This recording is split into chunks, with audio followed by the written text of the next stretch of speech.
香港嘅味道正喺度一間一間咁消失，呢個絕唔係危言聳聽，而係每一個香港人正喺度經歷緊嘅切膚之痛。如果你最近行喺香港街頭，你會發現嗰啲熟悉嘅招牌正喺度成片咁冧低，甚至連開咗30年嘅老字號都難逃一死。睇晒呢條片，你就能夠徹底睇透香港餐飲業正喺度經歷緊嘅呢場生死局，搞清楚點解我哋記憶入邊嘅嗰啲味道注定留唔住。而喺呢個租金食人嘅時代，老店到底仲有冇活路？以前我哋總係覺得只要味道好、夠勤快，鋪頭就能夠一直開落去。但而家嘅現實係，你開鋪可能只係喺度幫業主打工，甚至仲要倒貼錢。嗰種散發住點心香氣、承載住幾代街坊記憶嘅角落，正喺度被一張張結業告示無情取代。由海皇粥店到名都酒樓，再到紅星中菜，呢啲名曾經係香港嘅驕傲，係外地遊客必嚟嘅打卡點。可如今佢哋正喺度排住隊走向盡頭。呢個唔單止係幾間餐廳嘅倒閉，呢個係香港飲食文化嘅集體淪陷，係屬於我哋呢代人嘅味覺記憶喺度慢慢消散。就喺前幾日，有一個令人唏噓嘅消息傳咗出嚟，喺將軍澳寶林市場開咗30年嘅華記海鮮宣布結業啦。呢條消息喺社交媒體上面炸開咗鍋，無數街坊都喺度感嘆，以後去邊度揾咁地道嘅家庭味？華記海鮮呢30年嚟，憑嘅就係每日現運嘅鮮活海產，仲有嗰份唔忍心加價嘅街坊情誼。為咗守住呢份實惠，老闆喺呢30年入邊竟然搬遷咗6次，每一次搬遷背後都係為咗躲避嗰啲好似癲咗一樣咁上漲嘅房租。你想諗下，一個賣海鮮嘅細檔口要經歷點樣嘅煎熬，先會搬6次屋？2019年佢哋搬到寶林市場。本以為能夠安穩落嚟，邊個知4年前就經歷過一次加租風波。嗰陣時業主獅子大開口，華記差啲就撐唔住啦。最後仲係靠住街坊們集體發聲，業主先至勉強鬆咗口。可呢一次奇蹟冇再發生。當網民問起係咪因為租金太貴嗰陣，老闆只係回咗一句：原因有好多。呢簡單嘅5個字，藏住幾多老字號喺夾縫入邊。求生嘅無奈同心酸，呢種痛苦唔係個案，就喺華記宣布結業嘅前幾日，昌業大廈嘅天龍燒鵝分店亦都減門啦。老闆阿成親自拍片同街坊告別，嗰句每日一開門就係喺度幫業主打工，真係篤中咗所有香港經營者嘅雷點。阿成係咩人？佢可係曾經喺米芝蓮2星名店負責燒臘嘅大廚，手藝冇得頂。佢間鋪上過大，亦係社交平台上面嘅網紅店。按理講，生意咁好，點會揀門？現實就係咁荒謬。一間1000尺左右嘅鋪位，月租就要10幾萬。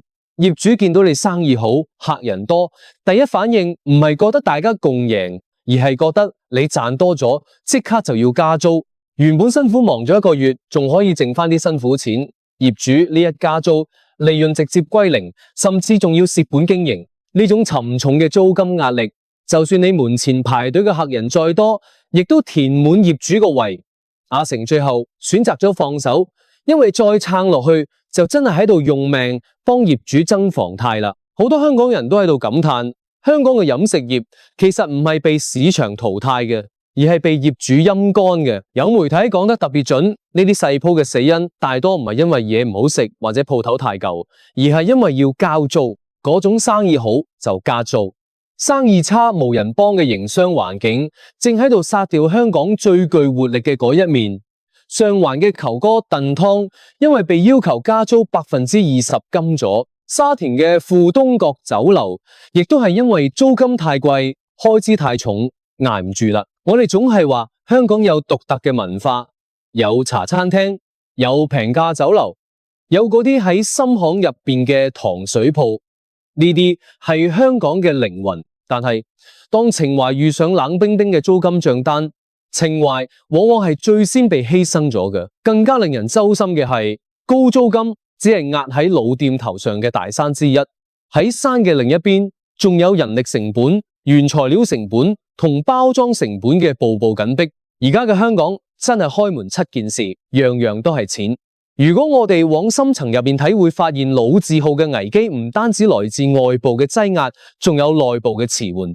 喺移動支付同數字化運營已經普及到每一個角落嘅今日，好多香港老店依然好似穿梭喺上個世紀。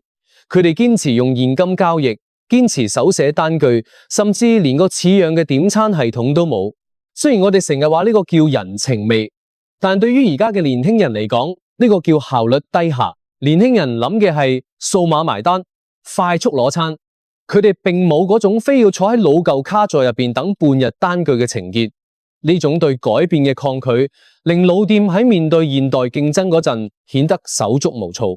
對比一下嗰啲衝入香港嘅內地品牌，呢種差距就更加明顯啦。就攞綠茶餐廳嚟講，唔到1年時間就喺香港開咗7間店，單店月銷售額甚至能夠衝到200萬港幣。係內地嘅4倍。點解佢哋可以贏？因為佢哋背後有強大嘅供應鏈，能夠將價錢壓喺港人最舒服嘅區間，人均160蚊左右。佢哋有成熟嘅會員體系，知道客人中意食咩，能夠根據數據快速調整菜單。喺香港呢個租金高昂嘅地方，佢哋靠嘅係效率同精準，而我哋好多老字號仲喺度靠經驗拍腦袋，冇數據分析，冇會員系統，更加唔知道點樣去捉年輕人嘅心。呢種重經驗、輕數據嘅傳統模式，喺遇到好似綠茶咁成體系嘅競爭對手嗰陣，幾乎冇還手之力。再加上而家港人北上消費嘅熱潮，香港本地餐飲嘅客流被嚴重分流。2024年有超過8000萬人次北上，深圳嘅各大口岸每到週末都逼滿咗香港人。大家心入邊都有本賬，喺香港食一餐普通茶餐廳嘅錢，去深圳可以食一餐豐富嘅海鮮大餐，環境仲要好，服務仲要到位。點解要留喺香港被業主宰？內地旅客嘅消費模式亦都喺度變。以前嚟香港係買食，而家大家變得更理性，人均消費喺度持續下跌。喺呢一系列打擊之下，老字號如果仲想靠住以前嗰老一套活落去，基本上係冇可能完成嘅任務。但係香港嘅老味道真係冇得救啦咩？亦都唔係，嗰啲真正能夠喺巨浪入邊企穩腳跟嘅老店，都喺度重構自己嘅價值。呢種重構唔係丟咗品質，而係學識擁抱現代工具。譬如紮根香港10幾年嘅粵菜館豪宴，佢哋就冇死守老路，而係推行電子會員系統，利用大數據去分析客人嘅口味。佢哋成功積累咗超過5萬名會員，透過精準嘅營銷，令生意穿梭咗起嚟。呢個說明老店嘅溫度如果能夠加上智能嘅精度，依然有巨大嘅生命力。面對呢一波又一波嘅孖門潮，我哋必須意識到香港嘅飲食文化正處喺一個十字路口。如果業主們依然只顧眼前利益，瘋狂加租；如果老店主們依然抗拒數字化轉型；如果香港唔能夠喺性價比同體驗感上面揾到新嘅平衡點，咁我哋最後失去嘅將唔單止係幾間餐廳，而係呢個城市嘅底色。老字號嘅招牌正隨住老街坊嘅離去而慢慢暗淡，但只要仲有人願意為咗嗰份初心去做改變，只要我哋能夠揾翻嗰種靈活變通嘅獅子山精神，香港嘅味道就仲有一線生機。對於香港老字號打堆倒閉嘅現象，你係覺得呢個係時代優勝劣汰嘅必然，仲係覺得高租金正喺度毀咗香港嘅根基？